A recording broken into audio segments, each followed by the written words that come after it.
and the prison acted as if nothing had happened. But the whispers had already begun, whispers that pointed to something far darker than a heart attack. And every one of those whispers led back to the same man, Warden Leon Barker. The discovery of Angela Brooks's body sent quiet waves of panic through the prison staff. Officially, it was handled as a routine death in custody, but behind the scenes, something didn't sit right. The officers who found her couldn't shake what they saw. The clean floor, the faint smell of bleach, and that chilling message on the wall. He laughed. One of the nurses who examined her body before removal said Angela's expression didn't look peaceful. Her jaw was tense, her eyes wide, like she'd seen something terrifying right before she died. But that note, those two words, became the biggest question. Who was he? And why would laughter matter so much? By mid-morning, the cell block was on lockdown. Inmates were confined to their cells and guards were told to keep their mouths shut. The warden himself supervised the cleanup, insisting everything be handled internally. It was the kind of command that told everyone not to ask questions.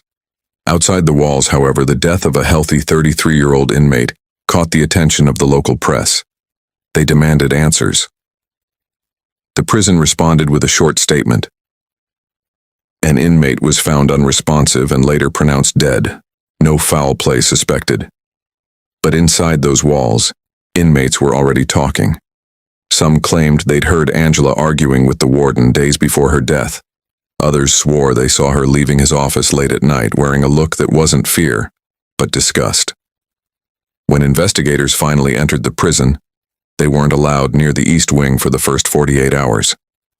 By then, whatever evidence had existed was gone. Still, a single guard came forward quietly, saying something that would open the first crack in the cover-up. He said, "That night, the warden was in the East Wing. He left just before the alarms went off."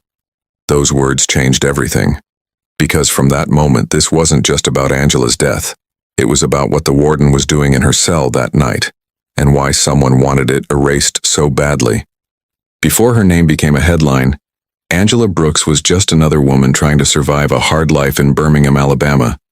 She grew up in a broken home, raised by a mother who struggled with addiction, and a father who disappeared before she turned 8.